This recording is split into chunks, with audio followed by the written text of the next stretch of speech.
Hi hello welcome to Vishnu IAS. ఈరోజు మనము 11 mantras for 10 marks. మీరు ప్రతి ఒక్కరు ఇన్ని రోజుల నుంచి ఎగ్జామ్స్ రాస్తున్నా కానీ మళ్ళీ మాకు మీరు అడుగుతున్న అంశాలు ఏంటంటే, సార్ నాకు ఎందుకు ఇన్ని మార్కులే సెల్ఫ్ ఇవాల్యుయేషన్లో వేసినారు, నిజంగా ఇన్నే మార్కులు వేస్తున్నారు సార్, నన్ను డిమోటివేట్ చేస్తున్నారు అని చెప్పేసి చాలా మంది అడుగుతున్నారు.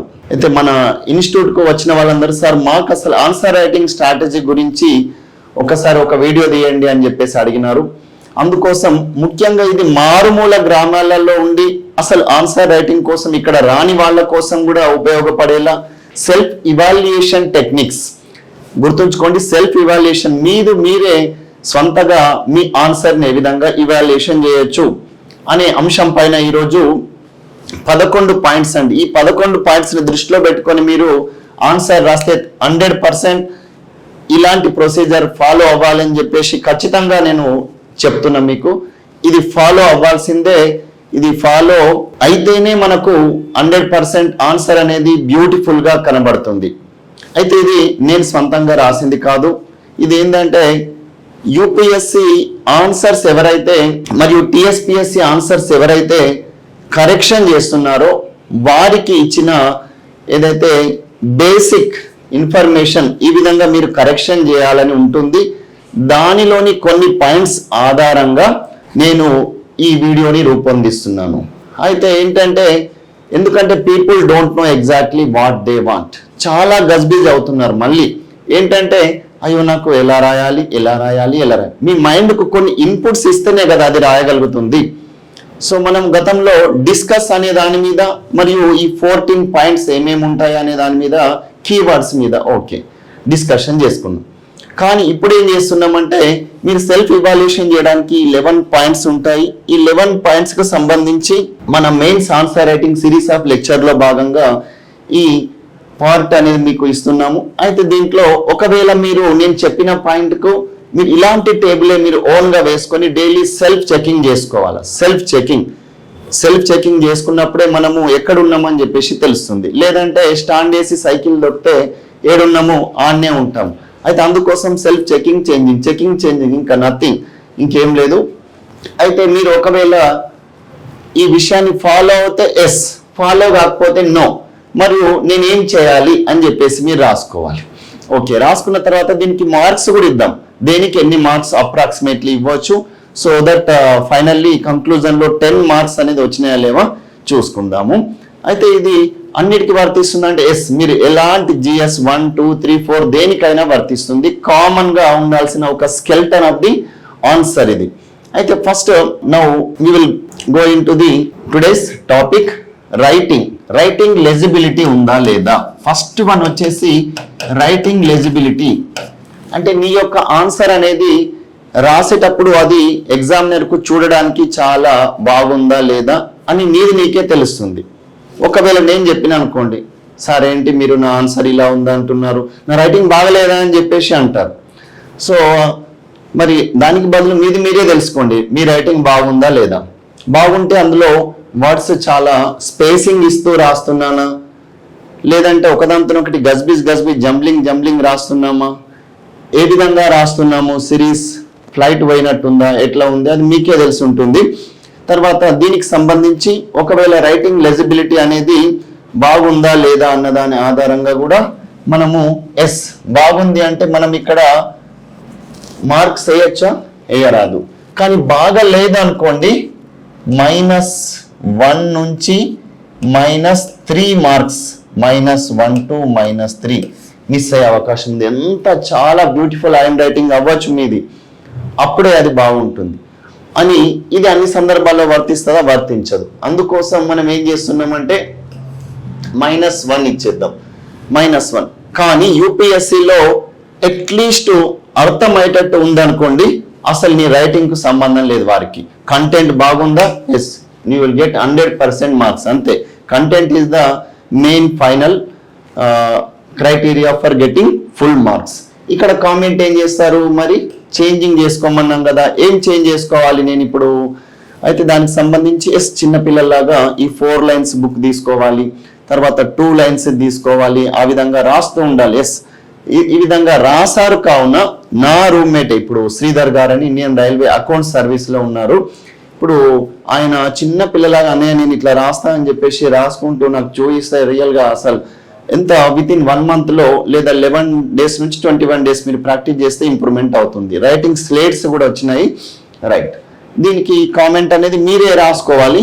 నెక్స్ట్ రెండవది కీ కాన్సెప్ట్. కీ కాన్సెప్ట్ అనేది క్వశ్చన్ లో ఏం డిమాండ్ చేసిండ్రు అన్న ఆధారంగా ఈ కీ కాన్సెప్ట్ అనేది మీరు ఆన్సర్ లో రాసారా.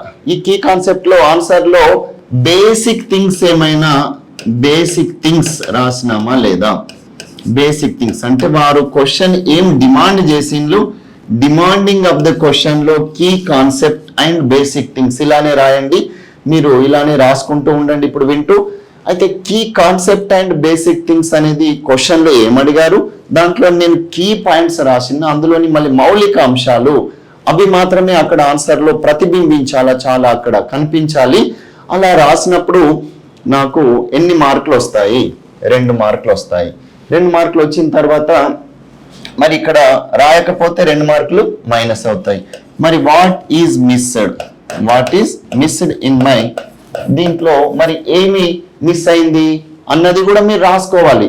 ఎందుకంటే నెక్స్ట్ మళ్ళీ మీరు మెయిన్ ఆన్సర్ లో రాసేటప్పుడు మీరు ఇది మిస్ అయిన దాన్ని మళ్ళీ తిరిగి మిస్ కాకుండా చూసుకోవాలి. నెక్స్ట్ ఇది చాలా ఇంపార్టెంట్ అండి, ఇది చాలా ఇంపార్టెంట్. ఎందుకంటే కంటెంట్ ఉంటే మిమ్మల్ని ఎవరేం చేయలేరు. నెక్స్ట్ వచ్చేసి introduction. Introduction part. Introduction part లో ఏం చేస్తాము, డెఫినిషన్ అనేది డెఫినిషన్ అనేది ఉందా లేదా, నిర్వచనం అనేది ఉందా. అన్నిటికీ నిర్వచనాలు రాయాలన్నా అంటే ఆల్మోస్ట్ 60% to 70% క్వశ్చన్స్ కు డెఫినిషన్ అవసరం. రిమైనింగ్ వాటికి అవసరం లేదు. కొన్ని డైరెక్ట్ ఇచ్చేస్తారు అనుకోండి, అప్పుడు అలాంటి ఏదో ఒక వాక్యం ఇచ్చేసి దాన్ని రాయండి అని చెప్పేస్తే దానికి ఒక డెఫినిషన్ ఏం రాస్తాం, రాయలేం. అదే ప్రత్యేకంగా ఏదైనా ఒక స్పెషల్ అంశం ఇచ్చిన అనుకోండి, secularism, casteism, so not only this GDP అనుకోండి. జీడిపి అంటే ఏంది, లైట్ గా రాసేస్తాం. రాస్తూనే అందులో ఎట్ ప్రజెంట్ డాటా ఏదైతే ఉందో మనం 7% జీడిపి గ్రోత్ రేట్ యొక్క ప్రొజెక్షన్స్ ఎంత ఉన్నాయి. రీసెంట్ గా నిన్న ఆర్బీఐ మానిటరీ పాలసీలో ఇలా చెప్పారు కదా, జీడిపి అని రాస్తూనే దానికి ఇలాంటి లక్ష్యాలతో కూడుకొని ఉంది అని చెప్పేసి ఇలాంటి ఇంట్రొడక్షన్ ఇచ్చినామా. దాని యొక్క డెఫినిషన్ గురించి ఇప్పుడు ఎక్కువగా మనం స్ట్రెస్ చేస్తున్నాము ఈ టాపిక్ లో. ఈ డెఫినిషన్ ఉంటే yes you can give 1 mark, otherwise 0. అసలు మార్క్ పడుతుందా పడదు అంటే you are losing 1 mark. So అందుకోసం ఇంట్రొడక్షన్ అని చెప్పేసి మరి ఖచ్చితంగా ఇంట్రొడక్షన్ ప్రతి ఒక్కరిది ఇలా ఉండాలి అని చెప్పేసి ప్రపంచంలో ఎక్కడా లేదు, మనం గతంలో కూడా చర్చించుకున్నాము. నెక్స్ట్ ఆ తర్వాత మరి అన్నిటికీ ఇంట్రొడక్షన్ రాయాలని కూడా లేదు, అందుకే జాగ్రత్తగా వినండి. మరి దానికోసమే ఎగ్జామ్ హాల్లో మళ్ళీ కూర్చొని నాకు డెఫినేషన్ రాయమన్నాడు సార్, డెఫినేషన్ రాయమని చెప్పేసి అన్నిటిని ఏమేదో డెఫినేషన్స్ వెతుకుంటా రావాల్సిన అవసరం అనేది లేదు. నెక్స్ట్ వచ్చేసి stuck to the demands of the question. Stuck to the demand of the question. So question యొక్క డిమాండ్ అనేది ఏముంది, క్వశ్చన్ యొక్క డిమాండ్ అనేది ఏముంది, అసలు వాళ్ళు మీ నుంచి ఏం ఎక్స్పెక్ట్ చేయాలనుకుంటున్నారు, మరియు ఏం చేయాలి, answer for each concept. Answer for each concept or question. మళ్ళీ ఏం చేస్తాం దీంట్లో, ఈచ్ కాన్సెప్ట్ ని గురించి అక్కడ రాయాలి. ప్రతి కాన్సెప్ట్ ఏదైతే ఉందో దానికి సంబంధించిన ఆన్సర్, జవాబు రాయాలి. ఈ ప్రతి కాన్సెప్ట్ ఏంటి, జవాబు సార్ అంటున్నారు, మీకు అర్థం కాకపోవచ్చు. ఈ ప్రతి కాన్సెప్ట్ అంటే ఏంటంటే మీకు అడిగిన దాంట్లో కాజెస్ గురించి అడిగింది అనుకోండి, దాంట్లోనే అసలు దానికి సంబంధించిన కాజెస్ ఎందుకు ఇలా అవుతుంది, లేదంటే ప్రోస్ అండ్ కాన్స్ కావచ్చు, రీజన్స్ కావచ్చు, లేదంటే ఇంకా ఏంటి సిమిలారిటీస్ అన్నప్పుడు దానికి ఎందుకు ఇలా అవుతుంది అన్నప్పుడు ఎఫెక్ట్స్ కావచ్చు. ఇట్లాంటివన్నీ కంపల్సరీ మనం జవాబులో కంపల్సరీ రాయాలి. దానికి మళ్ళీ మనం లిస్టింగ్ చేస్తూ రాయాలి. ఓన్లీ కాన్సెప్ట్ పరంగా రాసినప్పుడు, కొన్నిటికి పారాగ్రాఫ్ పరంగా రాసినప్పుడు మనము లిస్టింగ్ అనేది చేయలేము. నెక్స్ట్ వచ్చేసి any part missed which is asked. Next any part missed in the answer. ఏదైనా వారు అడిగిన దాంట్లో ఏదైనా ఒక పార్ట్ మిస్ అయిందా, వారు అడిగిన దాంట్లో ఎనీ పార్ట్ మిస్ అయిందా అని చెప్పేసి అడిగినప్పుడు ఏ పార్ట్ మిస్ అయింది, ఎందుకోసం అంటే అందులో మీకు టైం తక్కువ ఉండడం వలన, లేదంటే మీరు ఆన్సర్ గుర్తు రాకపోవడం వలన ఏదో ఒకటి రాయలేకపోయారు. అలా రాయలేకపోతే ఎస్ మీకు 1 మార్కే ఇక్కడ పడుతుంది, లేదంటే 1 మార్కు మైనస్ అవుతుంది. మరి ఏది రాయలేకపోయారు? నీకు ఆన్సర్ రాకపోవడం వలన, అక్కడ గుర్తు రాకపోవడం వలన, అర్థం కాకపోవడం వలన అని చెప్పేసి దీని గురించి ఉంటుంది. అయితే మనము ఇక్కడ ఇది మర్చిపోయాం కదా, దీనికి 2 మార్క్స్ ఇవ్వచ్చు 4th దానికి. ఎందుకంటే డిమాండ్ ఆఫ్ ద క్వశ్చన్ అన్నది అక్కడ చాలా ఇంపార్టెంట్, దానికి 2 మార్క్స్ ఇద్దాము. అదర్వైజ్ ఇక్కడ 2 మార్క్స్ లాస్ అవుతున్నాము, లేదంటే నో అని చెప్పేసి. Next important, very very important 6th one వచ్చేసి examples must and should 1 or 2 examples for if it is possible for every point or every paragraph ఏదైతే ఉందో మీరు ప్రతిదానికి ఒక ఎగ్జాంపుల్ ఇచ్చి దాన్ని కోడ్ చేసి రాసింది అనుకోండి, ఎస్ దీనివల్ల ఎందుకు అయింది అని చెప్పేసి. ఇప్పుడు నేను కూడా మీకు పాఠం చెప్పేటప్పుడు కంప్లీట్ థియరీ చెప్పుకుంటా పోతే మీరు కూడా ఇలానే వింటూ చూస్తూనే ఉంటారు. అలాగే ఎగ్జామినర్ కూడా ఆన్సర్ని దిద్దేటప్పుడు కూడా మంచి ఒక ఎగ్జాంపుల్ ఇచ్చారు, ఓకే దీనివల్ల ఇదైంది అని చెప్పేసి, అందుకోసం ప్రభుత్వాలు ఇది చేసినాయని చెప్పేసి, మరి ఇలా అవ్వడం వల్ల ఇలా అయింది కాబట్టి ఇలా చేశారు అని చెప్పేసి, మరి ఏం చేశారు అన్న ఎగ్జాంపుల్ కూడా ఇస్తాం మనము. ఏమి చేయబోవాలి అని చెప్పేసి ఎవరు చెప్పారు అనేది కూడా ఎగ్జాంపుల్ ఇస్తాము. ఉదాహరణకు కర్ణాటకలో ఈ పోర్టల్ అనేది చేయడం వల్ల, భూమి అనే పోర్టల్ వల్ల ఇలా అయింది, ధరణి పోర్టల్ వల్ల ఇలా అయింది, ఇట్లాంటి అన్ని ఎగ్జాంపుల్స్ ఇస్తాము. లేదా డిజిటల్ గవర్నెన్స్ లో భాగంగా ఇలా చేశారు, రీజనల్ డెవలప్మెంట్ లో ఇలాంటి ఇన్ని కోట్ల ప్యాకేజీ ఇచ్చి ఇలా చేయడం వల్ల ఇప్పుడు అభివృద్ధి చెందింది, ఇట్లాంటి అన్ని ఎగ్జాంపుల్స్ అనేవి మనము ఇవ్వాలి. ఎగ్జాంపుల్ తోని మీకు 1 మార్క్ అంటే చూడండి, ఒక్కొక్క 1 మార్క్ ఒక్కొక్క క్వశ్చన్ అంటే మనం చూడండి ఎన్ని ఒక్కొక్క మార్క్ క్వశ్చన్ లో పెరుగుతూ పోయింది అంటే ఆటోమేటిక్ గా మీకు కొన్ని 100 మార్కులు ఆటోమేటిక్ గా మిస్ అయినట్టు, లేదంటే 100 మార్కులు పెరిగినాయంటే ఎక్కడో ఉంటారు మీరు తర్వాత, లేదంటే no you are losing 1 mark. So example అనేది మరి ప్రతి దానికి మాక్సిమం ఇవ్వచ్చు, ఇవ్వలేకపోతే లీవ్ ఇట్. సో నెక్స్ట్ వచ్చేసి కంక్లూజన్ లో కంపల్సరీ గవర్నమెంట్ స్కీమ్స్ 1 or 2 ఉండాలి. ఇంకా మనం కంక్లూజన్ ఎలా రాయాలని చెప్పట్లేదు. కంక్లూజన్ లో గవర్నమెంట్ స్కీమ్స్ కంపల్సరీ ఉండేటట్టు చూడండి, మాక్సిమం ఉంటాయి. సో ఎందుకోసం ఉండకపోవచ్చు, ఇప్పుడు బాలల ఇష్యూ అనుకోండి, ఏం చేస్తున్నారు, పిఎం కేర్ కావచ్చు, మిషన్ వాత్సల్య కావచ్చు, ఇట్లాంటి అన్నిటిని ఎందుకోసం అంటే మనం చాలా సార్లు డిస్కస్ చేసుకున్నాము. As a officer you are giving solution to the given question or given problem. మీకు ఏదైతే ప్రాబ్లం అడిగారో దానికి మీరు ఇక్కడ సొల్యూషన్ మీరు ఇక్కడ ఇస్తున్నారు. సో ఇలాంటి చేశారు అని చెప్పేసి, లేదంటే ఇలాంటి చేయాలి, ఇలా వేరే రాష్ట్రంలో చేసిండ్రు, వేరే దేశంలో చేసిండ్రు కాబట్టి నేను కూడా ఇక్కడ చేయాలని అనుకుంటున్నాను అని వారికి దిద్దే వారికి కూడా అక్కడ కరెక్షన్ చేసే వారికి అర్థం కావాలి. గవర్నమెంట్ స్కీమ్స్ 1 లేదా 2 ఇవ్వాలి. మరీ టూ మచ్ వాటిని ఎలాబరేట్ చేస్తూ నువ్వు చదివిందంతా అక్కడ రాయాల్సిన అవసరం లేదు. అలా చేస్తే కూడా మనకు ఎన్ని మార్కులు ఇవ్వచ్చు అంటే 0.5 మార్క్స్. నెక్స్ట్ కంక్లూజన్ లో వచ్చేసి, మరి కంక్లూజన్ ఏ విధంగా రాయాలని చెప్పేసి మళ్ళీ ఒక మినిమం 10 నుండి 15 నిమిషాల వీడియో తీద్దాం మనం. అయితే కంక్లూజన్ లో చూడండి, కంక్లూజన్ బాగుంటే 0.5 మార్క్స్. అయితే ఇప్పుడు మనం ఏం చేస్తున్నామంటే దీంట్లో మనం జస్ట్ చెకింగ్ చేసుకోవడానికి ఈ వీడియో ఇస్తున్నాం కాబట్టి, అయితే దీంట్లో కొత్త ఇన్ఫర్మేషన్ ని మనం ఇంకా తీసుకొచ్చి నువ్వు రాసింది కాకుండా ఏదో కొత్తది తీసుకొచ్చి ఇక్కడ చమత్కారం చేస్తా అని చెప్పి చూడొద్దు. ఇంతవరకు రాసిన దాన్ని సమ్మరైజ్ చేసి ఒక 2-3 పాయింట్స్ ని ఇట్లా త్రో చేసేయాలి, అయిపోతుంది. అంతేగాని ఇంకా వేరే తీసుకోవద్దు. ఫర్ ఎగ్జాంపుల్ హిస్టరీలో అనుకోండి, హిస్టరీలో అసలు వీరి యొక్క కాకతీయుల యొక్క పరిపాలనకు సంబంధించిన ఒక క్రోనోలాజికల్ ఆర్డర్ ని మొత్తం రాసి ఉంటావు. దాన్ని అన్నిటిని కలిపి క్రోనోలాజికల్ ఆర్డర్ ని మొత్తం కంక్లూజన్ లో నీవు రాసిన ఈ 10 మార్కుల్ని ఓన్లీ 1 లైన్ లోనే రాయగలిగే బ్యూటీ ఉండాలి. ఆ విధంగా లాజికల్ గా రాస్తూ ఫైనల్ గా అవుట్కమ్ ఏమొచ్చింది ఇలా చేయడం వల్ల, అడ్మినిస్ట్రేషన్ వల్ల అవుట్కమ్ ఏమొచ్చింది మీ క్వశ్చన్ లో అడిగారు కాబట్టి దాని అవుట్కమ్ ఇక్కడ ఆన్సర్ లో కంక్లూజన్ లో ఇలా చేసినారు కాబట్టి ఈ కాకతీయులు ఫలానా ఎవరో ఈ అడ్మినిస్ట్రేషన్ లో ఇలా చేయడం వల్ల ఇలాంటి అవుట్కమ్ వచ్చిన దాన్ని అవుట్కమ్ ని అక్కడ చూపించాలి. లేదంటే ఇంకా ఎకానమీలో కావచ్చు, ఇలాంటి రీఫార్మ్స్ తీసుకురావడం వల్ల ఆర్బీఐ ఈ విధంగా ఇలాంటి వచ్చింది, మనం ఇన్ఫ్లేషన్ ని ట్యాకిల్ చేయగలిగినాము అని చెప్పేసి గతంలో ఇంత ఉన్నదాన్ని మనము ఇప్పుడు 6 నుండి 5, 5 నుండి 4, 4 నుంచి 5 మధ్యలో ఇన్ఫ్లేషన్ అనేది 4గా ఉండాలని చెప్పేసి, లేదా if it is for population policy total fertility rate అనేది ఇంతగా తీసుకురాగలిగినామంటే మనము చాలా అభినందించదగ్గ విషయము. ప్రభుత్వాలు కృషి చేస్తున్నాయి. ఇలాంటివన్నీ మనం ఇక్కడ కంక్లూజన్ లో ఇవ్వాల్సి ఉంటుంది. Next, present both sides of the concept. Present both sides of the concept.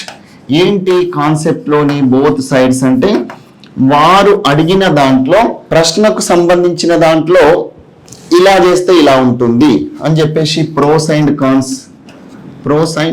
Cons, causes and effects ఇట్లాంటివి టేబులర్ ఫామ్లో కావచ్చు, లేదంటే ఇంకా వేరే ఏదైనా డైరెక్ట్ పారాగ్రాఫ్ రూపంలో కావచ్చు, కంపల్సరీ రాయాల్సి ఉంటుంది.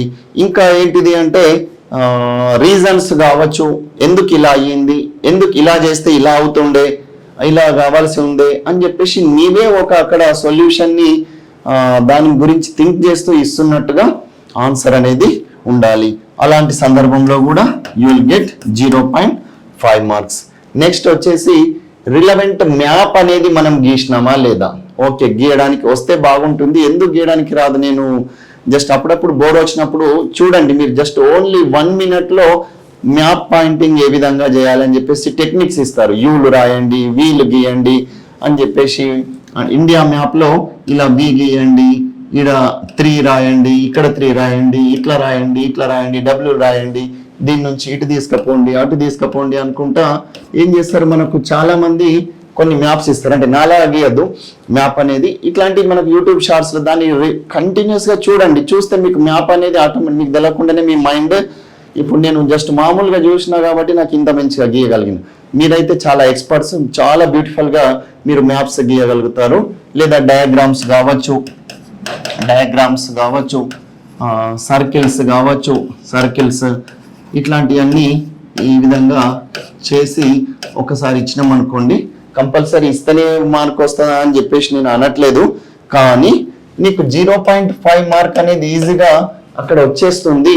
ఎందుకంటే దానికి ఇంకా అడిషన్గా ఇంకొక 1 మార్క్ కూడా రావచ్చు. అంటే నువ్వు అన్నిటినీ అక్కడ పొందుపరచలేని సందర్భంలో అట్లీస్ట్ మ్యాప్ని చూసి కూడా okay, he or she is trying to write something but he doesn't have time to express entire answer, so he is trying to giving this much of information by giving map or diagram or circle అని చెప్పేసి he will come to a conclusion. he or she ఎవరైతే examiner ఉన్నారో evaluation చేసేవాళ్ళు, so అందుకోసం అని చెప్పేసి so గీస్తే ఏం పోయేది ఉంది, ఫటాఫట్ మీకు కూడా కంటిన్యూగా రాసుకుంటూ ఉండే బదులు అట్లాంటి గీసినప్పుడు మీ మైండ్ కూడా ఎగ్జామ్ హాల్లో కూల్ అవుతుంది. Next, time limit and word limit follow అవుతున్నామా లేదా, చాలా important. Time limit and word limit follow అవుతే 0.5 మార్క్స్, లేదంటే -1 మార్క్ వస్తుంది. -1 మార్కే ఎందుకోసం అంటే దీని ఎఫెక్ట్ నీకు నెక్స్ట్ ఆన్సర్ మీద, నాకు ఈ ఆన్సర్ మొత్తం తెలుసు కదా అని రాసుకుంటూ పోతే నెక్స్ట్ ఆన్సర్ ఎవరు రాస్తారు, నెక్స్ట్ ఆన్సర్ ఎవరు రాస్తారు, అట్లీస్ట్ ప్రతి క్వశ్చన్ అయితే అటెంప్ట్ చేయండి అని చెప్తున్నాం కదా. సో అలాంటప్పుడు మిస్ అయ్యే అవకాశం అనేది ఉంటుంది. సో అందుకోసం అని చెప్పేసి ఈ 11 పాయింట్ల గురించి ప్రతిరోజు ఇదే థింక్ చేయండి, నేను రాసేటప్పుడు ఇలా రాస్తున్నానా లేదా అని చెప్పేసి దయచేసి చెకింగ్ అండ్ చేంజింగ్ చేసుకోండి. ఇలా చేస్తేనే మనము నెక్స్ట్ మార్ప్ అనేది వస్తుంది. లేదు నేను జూన్ 9 తర్వాతనో లేదో నా ప్రిలిమ్స్ క్లియర్ అయిన తర్వాతనో చేస్తా అంటే అలా చేస్తూ పోతే 1 month తర్వాత రిజల్ట్ వస్తుంది. బట్ ఈ రోజు నుండే అట్లీస్ట్ దాని మీద థింకింగ్ అయినా స్టార్ట్ చేయండి. అప్పుడు మీ మైండ్కి ఒక క్లారిటీ, అసలు మైండ్ ఎందుకు ఫ్లక్చువేట్ అవుతుంది అంటే దానికి మనం కావాల్సిన ఫుడ్ అనేది ఇవ్వట్లేదు. ఏం ఫుడ్ అంటే దానికి ఏం కావాలన్నది ఇవ్వట్లేదు, కానీ ఏం చేస్తున్నాము, ఎక్కువగా వరి అవుతున్నాం. చింత పెట్టుకుంటే మనిషి ఏమవుతుందంటే చింతాసే చితి బంత అంటారు, అంటే చింత పెట్టుకుంటే మనిషికి చితి వేర్చినట్టు అవుతుంది. ఎక్కువ చింత పెట్టుకుంటే తొందరనే చచ్చిపోతారు.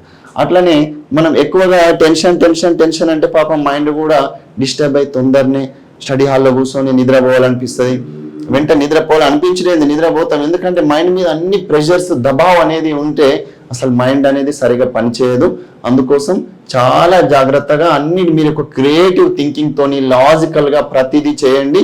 ఒక మూస ధోరణిలో కాకుండా చాలా డిఫరెంట్గా క్రియేటివ్గా చేసినప్పుడే ఈ మారుతున్న ఈ ప్రపంచంలో మనం విజేతగా కాగలుగుతాము. Thank you for watching Vishnu IAS academy's YouTube classes for answer writing technique. Thank you.